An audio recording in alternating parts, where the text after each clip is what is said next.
کہ ایسے حالات میں ہم کیا کریں. خدا حافظ. اگلا سوال یو پی سے ہے.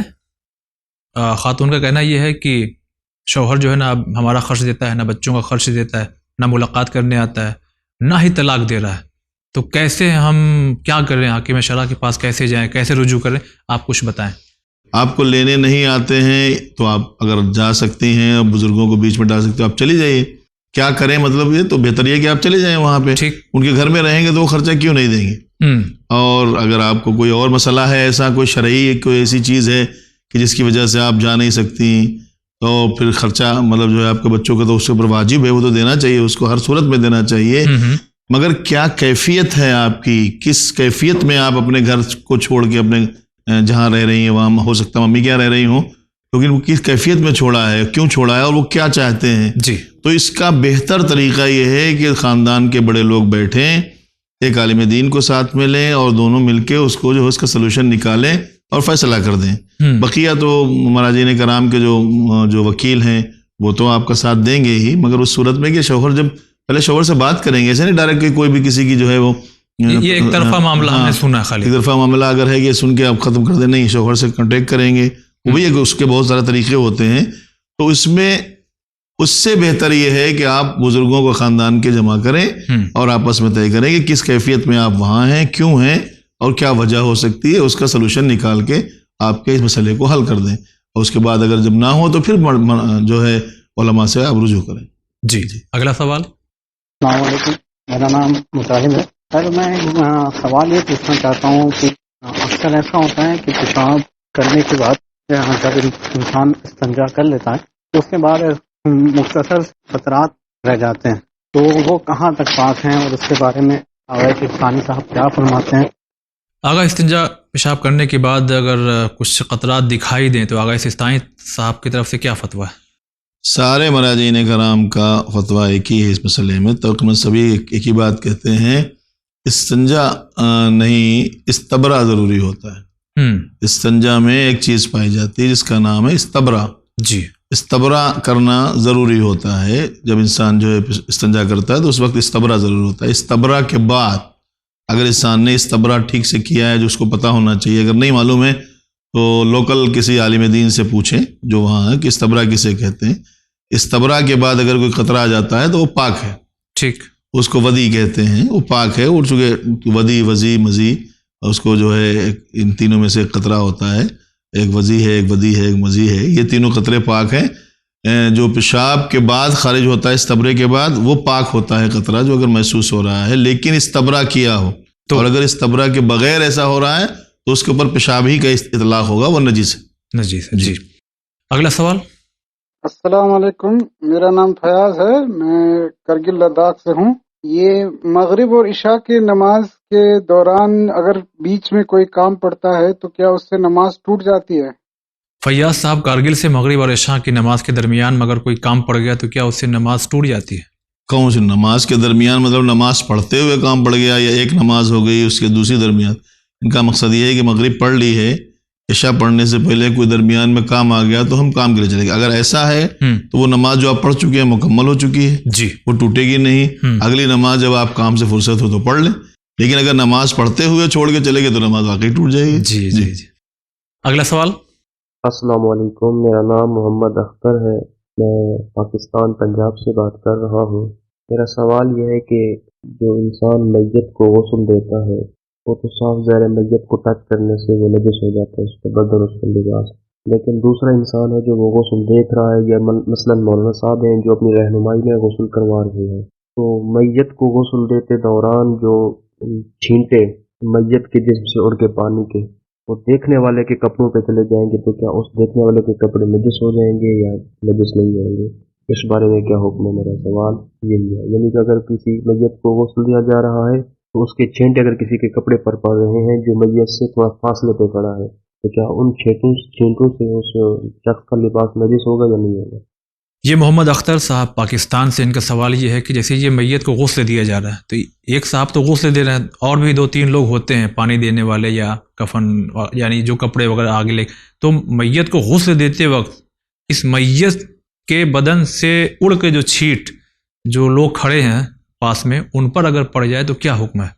کہ جب میت ٹھنڈی ہو جاتی، بدن ٹھنڈا ہو جانے کے بعد وہ نجس ہو جاتا ہے، جب تک اس کو تینوں غسل مکمل نہ ہو جائیں جی اس کے غسل میت کے سلسلے سے، آب صدر، آب کافور اور آب خالص کے، اس وقت وہ بدن پاک نہیں ہوتا، ٹھیک، چونکہ وہ خود ہی بدن نجس ہے، تو نجس جگہ سے اڑی ہوئی چھیٹ بھی نجس ہوتی ہے۔ اچھا، جب وہ غسل پورا ہو جائے گا، غسل مکمل ہو جائے گا، تب اس کے بعد جو ہے اس کے اوپر سے آئی ہوئی چھیٹ پاک ہوگی، لیکن اس سے پہلے غسل وہ پورا ہونے سے پہلے اگر چھیٹیں آئی ہیں تو وہ نجس ہے۔ آخر میں انہوں نے یہ بھی اشارہ دیا کہ اگر خالی کپڑے تک رہ جائے ہاں تو کپڑا ہی نجس ہے نا، تو صرف کپڑا چینج ہوگا۔ ہاں جہاں پہ چھیٹ پڑے گی وہی نجس ہے، اگر بدن پہ پڑی تو بدن نجس ہے، بدن دھو لے، لیکن اگر کپڑے پہ پڑی ہے تو کپڑا نجس ہے۔ دھو لے یا ہمارے اوپر بھی غسل میت، غسل مس میت تو چھونے پہ واجب ہوتا ہے، غسل مس میت چھونے پہ واجب ہوتا ہے۔ اچھا، چھیٹے پڑ جانے سے غسل مس میت واجب نہیں ہوتا، جی، اپنا غسل نہیں، کپڑے کا غسل واجب ہوتا ہے۔ ٹھیک، بہت شکریہ۔ اگلا سوال۔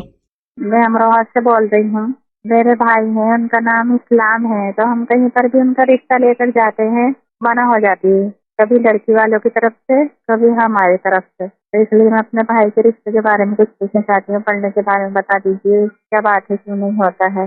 اور میری امی پاپا ہیں، ان کا انتقال ہو چکا ہے، میری شادی ہو گئی ہے، تو میں ان کے نام کا کھانا پیسہ یا دے سکتی ہوں، کیونکہ میں نے سنا ہے کہ شادی کے بعد لڑکیاں دے نہیں سکتی کچھ بھی۔ آپ کا پروگرام بہت اچھا لگتا ہے، میں ضرور دیکھتی ہوں، اور میرے سوال کا جواب ضرور دیں۔ السلام علیکم۔ علیکم السلام، بہت بہت شکریہ آپ کا۔ یہ پروگرامز آپ ہی لوگوں کے لیے بنائے جاتے ہیں۔ ایک بہن نے امروہہ سے سوال یہ اپنے بھائی اسلام کے لیے یہ کیا ہے کہ ان کے رشتے کے لیے جب بھی کہیں جاتے ہیں، کبھی ان لوگوں کو پسند نہیں آتا، کبھی سامنے والے کو پسند نہیں آتا، تو کیا کریں؟ ان کو بولیں اپنے بھائی کو کہ سورہ رحمان کی تلاوت کیا کرے روز، انشاءاللہ ان کے لیے اچھا رشتہ مل جائے گا، جی انشاءاللہ ہو جائے گا۔ دوسرا سوال ان کا یہ بھی تھا کہ چونکہ ان کی شادی ہو چکی ہے، تو انہوں نے سنا ہے کہ شادی کے بعد لڑکیاں اپنے مرحوم والدین کے لیے کچھ کپڑا، کھانا وغیرہ اس طرح سے ایصال ثواب کا اہتمام نہیں کر سکتی ہیں، کیا کہیں گے؟ دیکھیے، اگر آپ شوہر کے یہاں ہیں تو شوہر کی کوئی بھی چیز شوہر کی اجازت کے بغیر آپ اپنے پرسنل سلسلے میں یوز نہیں کر سکتے، اچھا، چاہے وہ کوئی بھی مسئلہ ہو۔ لیکن اگر شوہر اجازت دیتا ہے تو آپ کر سکتے ہیں، یا اجازت فہوائی جسے بولتے ہیں کہ شوہر اگر آپ کریں گے تو شوہر منع نہیں کرے گا۔ بٹ اگر شوہر نے آپ کو اختیار دیا ہے، ایسا کوئی شوہر کرتا نہیں کہ جو منع کر دے ایصال ثواب کے لیے، فاتحہ دینے کے لیے، تو آپ کر سکتی ہیں، نو پرابلم، ایسا کوئی شرعن قباحت نہیں ہے، مگر یہ کہ بہتر ہے کہ آپ یہ شوہر کی نالج میں ہو، جی، اس کو بتائیں کہ ہم آپ کے مال سے اپنے والدین کے لیے صدقہ کرنا چاہتے ہیں، چونکہ ان کا مال ہے۔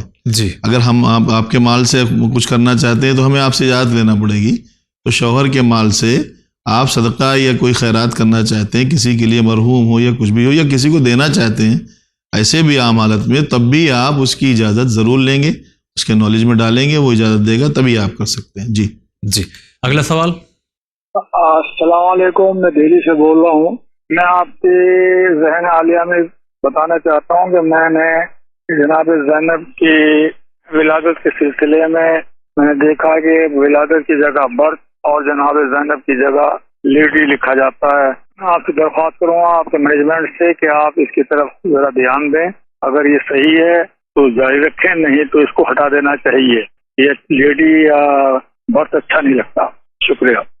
جی، ہم آپ کا تہہ دل سے شکریہ ادا کرتے ہیں کہ آپ نے اس طرف متوجہ ہمیں کروایا، لیکن آپ سے ہم یہ گزارش کریں گے کہ آپ نے محسوس کیا ہوگا چینل ون پر اور بھی دیگر لینگویج میں پروگرامز چلتے ہیں، گجراتی میں ہے، اسلام ان بانگلہ ہے، اسی طرح انگلش میں بھی چلتے ہیں۔ تو جب عام لینگویج میں اردو میں ہم پروگرام کو نشر کرتے ہیں تو اس میں ہم وہی چیز لکھتے ہیں جو بولتے ہیں، اسی طرح جیسے اسلام ان بانگلہ ہے، تو جب بانگلہ میں ہے تو پھر ہم لوگ کوشش کرتے ہیں کہ چونکہ اس کے دیکھنے والے پروگرام کو اس لینگویج سے واقف ہیں، لہٰذا وہی لینگویج ہم لوگ لکھتے بھی ہیں تاکہ سن بھی لیں اور لکھا ہوا دیکھ کر کے وہ سمجھ بھی لیں۔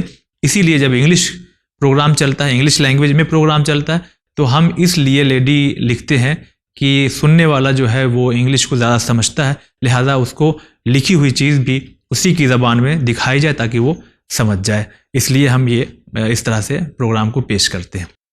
بہرحال بہت شکریہ ادا کرتے ہیں۔ اگلا سوال۔ السلام علیکم رحمۃ اللہ وبرکاتہ۔ مولانا صاحب، میرا سوال ہے کہ میرے شوہر کی طبیعت اکثر ٹھیک نہیں رہتی ہے، ان کے پیٹ میں درد ہوتا ہے، ایک بار درد آ جائے تو 2-3 دن تک رہتا ہے، تو میں اس سے پہلے بھی بہت بار فون کر چکی ہوں تو میرا یہ فون کا جواب کسی نہیں، میں نے جواب ہی نہیں آیا ہے، تو کچھ بتائیں۔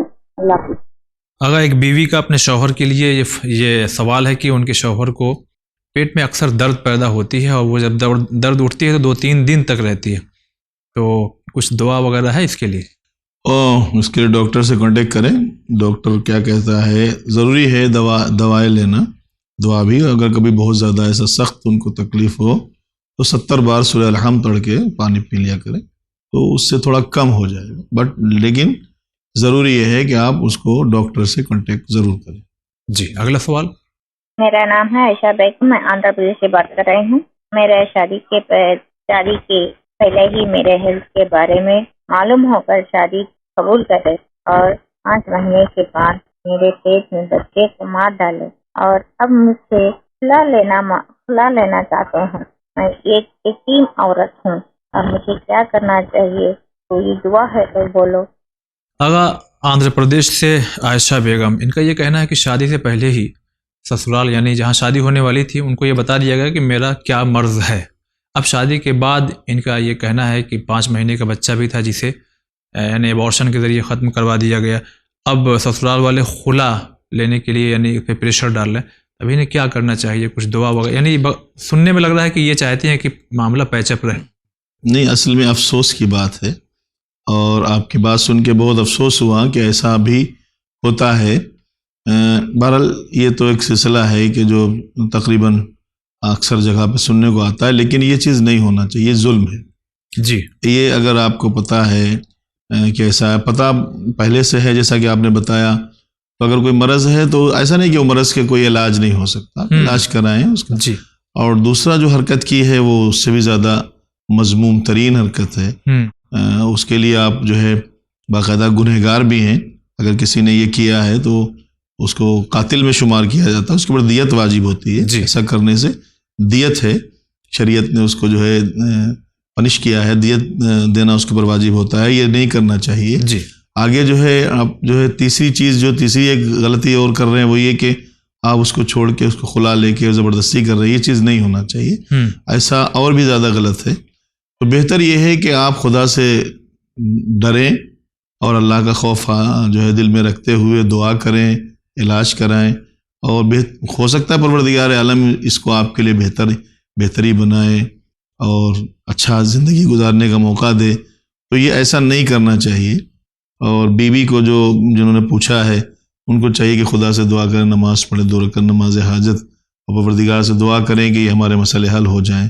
پھر میں کہوں گا کہ ان مسائل میں جب کبھی ایسے مسئلے ہوتے ہیں تو درمیان میں بزرگوں کو ڈالنا چاہیے، کہ جن بزرگوں کا کام یہ ہے کہ وہ ان مسائل کو دیکھیں، تجربے کار ہوتے ہیں، اور ان مسائل کو دیکھنے کے بعد صحیح فیصلہ کریں، اور پھر اس کے بعد اگر فیصلہ ان سے نہ ہو سکے تو کسی عالم دین سے کانٹیکٹ کریں۔ جی بہت شکریہ۔ اگلا سوال۔ بھیونڈی ڈسٹرکٹ تھانے مہاراشٹر۔ یہ اہل تفسیر کیا موجودہ قرآن کو مکمل قرآن نہیں مانتے؟ کیا ان کا یہ کہنا ہے کہ یہ 10 پارے جو ہے وہ کم ہے؟ اس میں برائے کرم اس کی وضاحت فرمائیں۔ اگر بھیونڈی مہاراشٹر سے یہ سوال ہے کہ کیا اہل تشیع یا حضرات کا یہ ماننا ہے کہ یہ قرآن جو ہمارے یہاں ہے وہ مکمل نہیں ہے، بلکہ 30 کی جگہ 40 پارے ہونا چاہیے؟ ٹھیک ہے، ہمارے یہاں تو پارے کا کوئی تصور ہی نہیں ہے کہ پارے ہونا چاہیے۔ قرآن جو 114 سورے آئے ہیں وہ 114 سورے مکمل ہیں۔ جی، اور تمام اہل تشیع اس بات پر یقین اور اعتقاد رکھتے ہیں کہ یہ قرآن وہی ہے جو پیغمبر اسلام لے کر آئے اور دے کر گئے اور چھوڑ کے گئے۔ انی تارکن فیکم الثقلین کتاب اللہ و اطرتی، ہم آپ کے درمیان میں 2 چیزیں چھوڑ رہے ہیں، کہ اللہ کی کتاب ایک میری اطرت ہے، تو یہ وہی کتاب ہے کہ جو چھوڑ کے گئے ہیں۔ اس کے بعد اس پہ جو ابھی گھروں میں رکھی ہوئی ہے، اگر کسی کو ایسا کوئی شک محسوس ہو رہا ہے تو مسجدیں کھلی ہوئی ہیں نا، تو مسجدوں میں دیکھیں جا کے شیعہ حضرات کے یہاں کوئی 40 پارے کا قرآن دکھتا ہے کیا؟ یہ ایک جو ہے ایک کنفیوژن کریٹ کیا گیا اور مسلسل چلتا چلا آ رہا ہے بہت پہلے۔ اور لوگ جو ہے یہ کسی کے سے دور رہیں یا الگ رہیں اور دیکھیں نہ اور ملے نہیں، تو کہتے 40 پارے قرآن۔ چونکہ کوئی چیز ایسی ہونا چاہیے کہ جس کی وجہ سے کوئی نفرتیں پیدا ہوں۔ اچھا، یہ نفرتیں نہیں ہونا چاہیے، چونکہ اب آج جو قرآن آپ کے ہاتھ میں ہے، آپ اس کی ہسٹری جب دیکھیں گے تو سچی بات یہ ہے کہ قرآن جو اس پہ اعراب لگے ہوئے ہیں، زبر، زیر، پیش، جو چیزیں لگی ہوئی ہیں دکھ رہی ہیں آپ کو، یہ مولا متقیان غالب علی کل غالب علی ابن ابی طالب علیہ الصلوۃ والسلام کی نگرانی میں ابو اسود دوئلی کے ذریعے سے لگائے گئے ہیں جی. اور مولا نے اس کو تصدیق کر کے دیا ہے. جس قرآن کو خود علی نے مکمل کر کے دے دیا ہے تو ہم لوگ کیسے کہیں گے اس میں 40 پارے تھے، 10 پارے نہیں ہیں جی. ہم خود جو ہے اس کے اوپر یقین رکھتے ہیں کہ یہ مکمل قرآن ہے، یہ وہی قرآن ہے کہ جو پیغمبر اسلام لائے تھے، اور مولا علی نے اس پہ اعراب لگوا کر ہماری اس تلاوت کی آسانیوں کو فراہم کر دیا. ہمارے یہاں نہیں ایسا کوئی عقیدہ ہے، اور جن کے جو کہتے ہیں ہو سکتا ہے ان کے پاس کوئی عقیدہ ہو. وہ سارے ایسے جو ہوائی باتیں ہیں کہ جو ہمارے نہیں پائی جاتی مگر کہی جاتی ہیں، یہ چیز غلط ہے. آپ اس کا تجربہ کر لیں، مسجدوں میں چلے جائیں، گھروں میں چلے جائیں، کسی اہل تشیع کے یہاں چلے جائیں کہ بھائی قدرہ قرآن اٹھا کے دے دینا جو گھر میں پڑھتے ہیں، دیکھ لیجئے اس میں کتنے پارے. بہت شکریہ. اگلا سوال. السلام علیکم ورحمۃ اللہ وبرکاتہ. میں کلکتہ سے محمد راشد بول رہا ہوں. ہمارا 2 کوشچن ہے.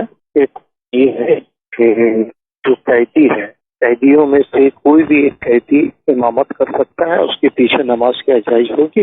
اور جیل میں قید میں رہ کر کے نماز قصر ہے یا پوری نماز پڑھنا پڑے گا؟ یہ ایک کوشچن. دوسری کوشچن ہے کہ میری والدہ کے ساتھ ہم بچپن سے پیدا ہوئے، بڑا ہوئے، سب کچھ ہوئے، اس کے بعد ہماری شادی ہو جاتی ہے اور اللہ کا کرم ہوتا ہے، روزی روزگار میں برکت ہوتا ہے، تو ہم اپنا ایک فلائٹ لے لیتے ہیں. تو بیٹی کہتی کہ چلو فلائٹ پہ رہیں گے، اور ماں کہتی کہ نہیں میرے ساتھ رہو. تو اس میں ہم کو کیا کرنا چاہیے؟ دونوں کا حق پورا کرنا، ماں کا بھی بات ماننا ہے، بیوی کا بھی بات ماننا ہے. تو اس وقت میں کیا کروں؟ بیوی کے ساتھ رہوں یا ماں کے ساتھ رہوں؟ تاکہ ماں پرانے گھر چھوڑ نہیں سکتی ہے. مولا سوال ضرور دینا، اور تمام لوگ جو ہے اس بات کو سن کر کے اس پہ عمل کریں کہ ماں کا جو حق ہے وہ تو پہلا ہے، بیوی کا جو حق ہے وہ بھی دینا ہے. تو اس موضوع میں ہم کو کیا کرنا ہے؟ وعلیکم السلام ورحمۃ اللہ وبرکاتہ. اگر محمد راشد صاحب ان کے 3 سوال ایک ایک کر کے ہم آپ کی خدمت میں پیش کرتے ہیں. جیل میں جب جو قیدی ہوتے ہیں کوئی اس میں سے ایک نماز پڑھائے تو کیا جماعت میں ہم نماز پڑھ سکتے ہیں؟ یہ قیدی کس قسم کا قیدی ہے یہی مسئلہ ہے، اس کے اوپر کیا چارجز لگے ہوئے ہیں. اگر وہ چیز ثابت ہو گئی ہے وہ مجرم ہے، اور اگر قاتل ہے تو قاتل کے پیچھے نماز نہیں ہے. یہ ایک ایک اصولی سلسلہ ہے.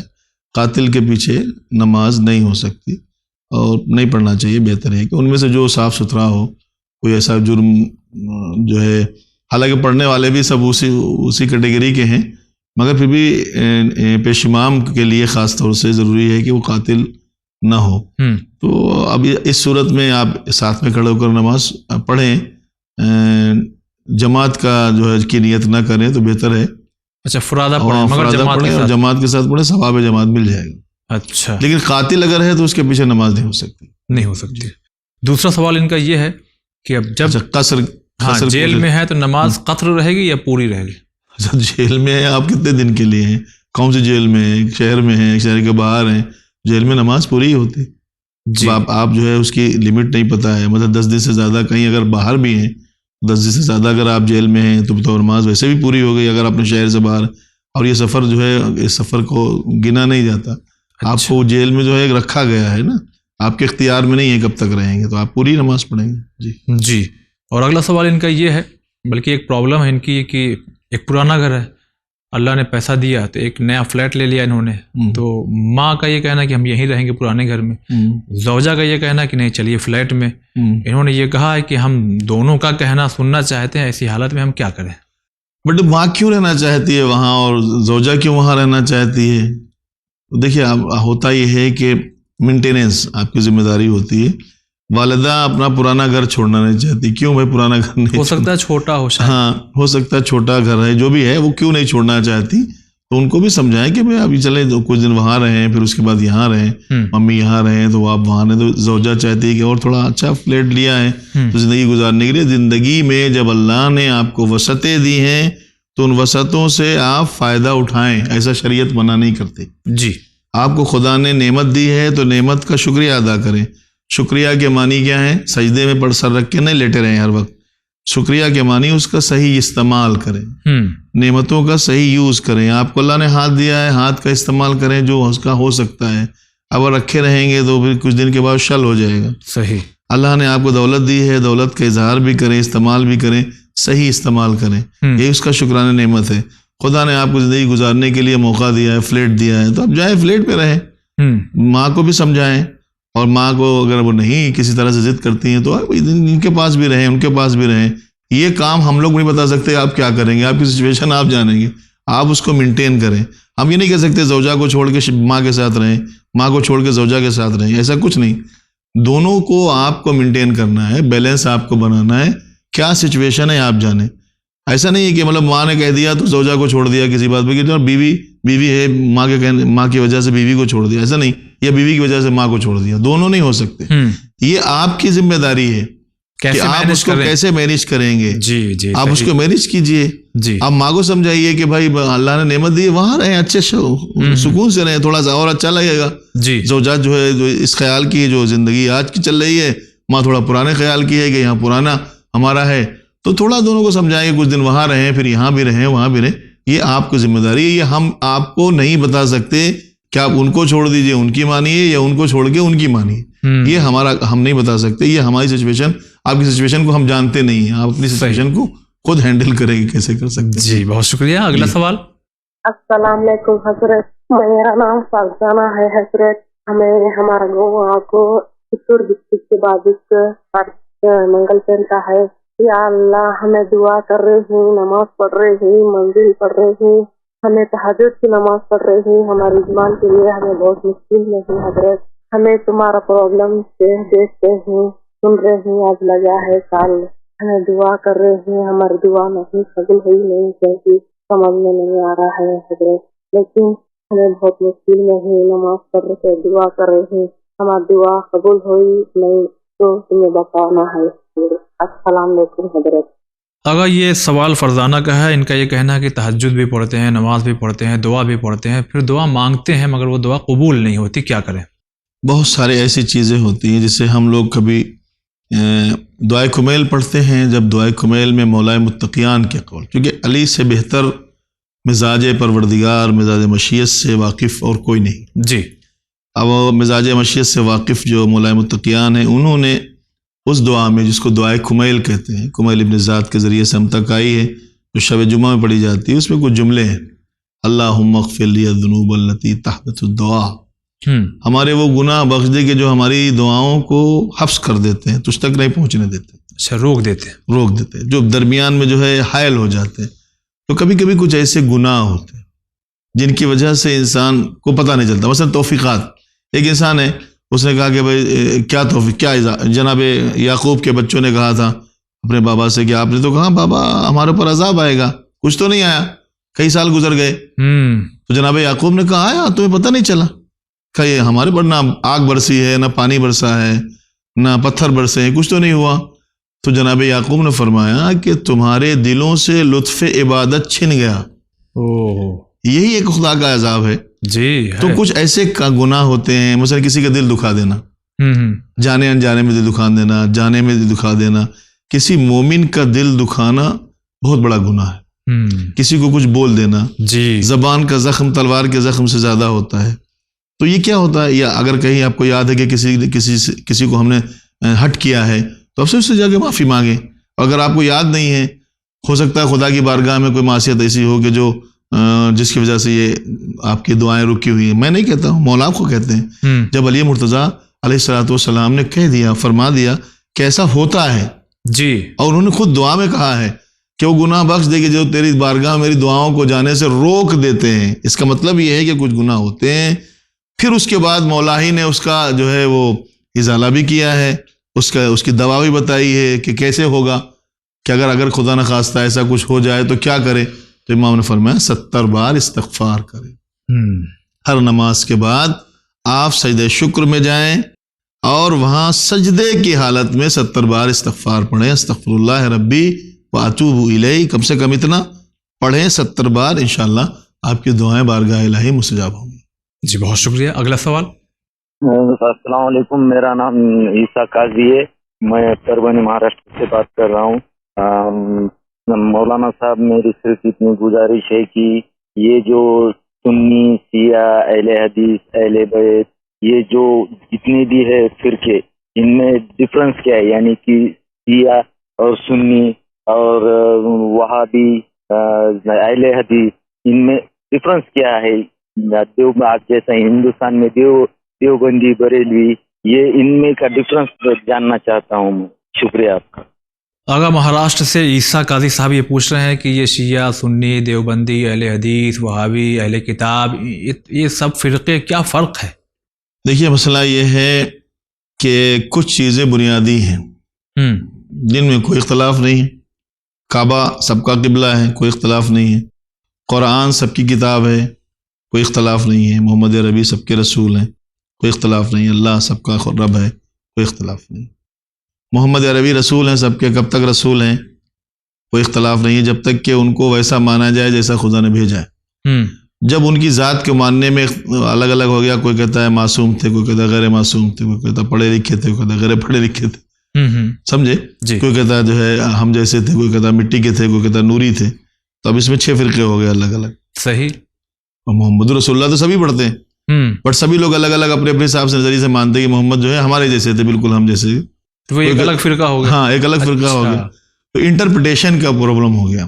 قرآن کی آیت جو کہہ رہی وہ صحیح کہہ رہی، جو کہہ رہی وہ صحیح کہہ رہی، جو ایک ہی بات کہہ رہی، مگر اس قرآن کو سمجھنے کے لیے جس کے پاس گئے ہیں اس نے کچھ اور بتایا، دوسرے کے پاس گئے اس نے کچھ اور بتایا. جی سچا مسئلہ، سچی بات یہ ہے کہ جس دروازے سے جانا چاہیے اس دروازے پہ ہم نہیں گئے. اب اس سلسلے میں آپ پوچھیں گے کہ بھائی جس نے قرآن دیا ہے اس نے کوئی دروازہ بتایا کہ نہیں بتایا؟ جی اس نے خود ہی جاتے جاتے بتایا کہ ہم بتا کے جا رہے ہیں. قرآن ہے اور اہل بیت ہے. جی آپ قرآن کو سمجھنے کے لیے اہل بیت کے پاس جائیے. اہل بیت جو سمجھائیں گے وہ وہی ہوگا کہ جو میں سمجھا رہا ہوں، اور میں وہی سمجھا رہا ہوں جو جبرائیل نے دیا ہے.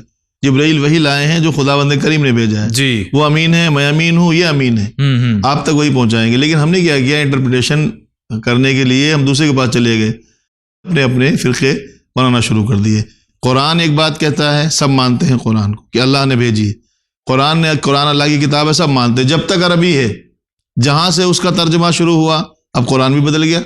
یہ ان کا قرآن ہے، یہ ان کا قرآن ہے، یہ ان کا قرآن ہے، فلاں کا قرآن ہے. نہیں، اب آپ کو قرآن کو سمجھنے کے لیے وہی دروازہ اپنانا پڑے گا جس کو پیغمبر نے بتایا ہے.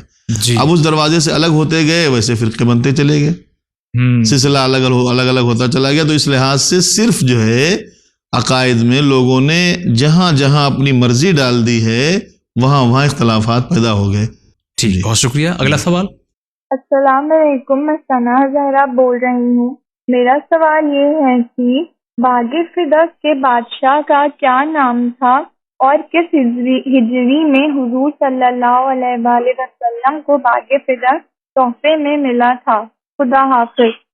اگر ثنا زہرا کا یہ سوال ہے کہ باغ فدق کن لوگوں کے انڈر میں تھا، یعنی انہوں نے کہا کہ کس بادشاہ یعنی کن لوگوں کے انڈر میں تھا اور کس ہجری میں یہ حضور صلی اللہ علیہ وآلہ وسلم کے قبضے میں آیا. یہ اصل میں یہودیوں کے سلسلے سے ہے کہ ان کی ایک اراضی تھی، ان کے الگ الگ قلعے تھے. قلعہ قموس جس کو پیغمبر نے فتح کیا تھا خیبر میں، اس کے علاوہ بھی تھے، وہ مسلسل جو ہے فتح ہوتے رہے. تو اس کی ایک اراضی تھی پوری جو ہے وہ ان کے قبضے میں تھی، جنہوں نے اپنے اس میں سے نصف اراضی پیغمبر اسلام کے حوالے کی تھی، جس کو فدق کہتے ہیں. جی وہ اس ایریا کا نام فدق تھا. اور یہ 7 ہجری کا واقعہ ہے اور عیسوی کے حساب سے 629 عیسوی تقریباً بنتا ہے. 629 629 عیسوی بنتا ہے. اس زمانے کا یہ واقعہ ہے اور یہ یہودیوں نے پیغمبر کے حوالے کیا تھا اور نبی نے اپنے جو ہے قرآن مجید کی آیہ کریمہ نازل ہونے کے بعد جس میں پروردگار نے فرمایا آتِ ذی القربیٰ حقہ کے پیغمبر نے یہ اپنی بیٹی جناب سیدہ زہرا سلام اللہ علیہ کو ہبہ کر دیا تھا. یہ ہے باغ فدق. جی اگلا سوال. میں لطافت فضا شہر منڈلا مدھیہ پردیش سے بول رہی ہوں. میرا سوال یہ ہے کہ ہمارے پڑھنے میں آیا ہے کہ جب انسان کا کوئی بچہ پیدائش ہوتی ہے تو شیطان کا بھی ایک بچے کی پیدائش ہوتی ہے، لیکن اگر کوئی بچہ پیدائش کے کچھ دیر بعد مر جائے تو وہ شیطان کا بچہ جو اس بچے کے ساتھ پیدا ہو چکا ہے، کیا وہ بھی مر جاتا ہے یا زندہ رہ کر دنیا میں فساد پھیلاتا ہے؟ وضاحت فرمائے. سلام، خدا حافظ. منڈالہ ایم پی سے لطافت فضا، ان کا سوال یہ ہے کہ انہوں نے یہ سنا ہے کہ جب کوئی انسان کا بچہ پیدا ہوتا ہے تو ایک شیطان کا بھی بچہ پیدا ہوتا ہے. اگر انسان کا بچہ پیدا ہونے کے کچھ دیر بعد مر جائے تو کیا شیطان کا بچہ بھی مر جاتا ہے یا وہ زندہ رہ کر کے لوگوں کو پریشان کرتا ہے؟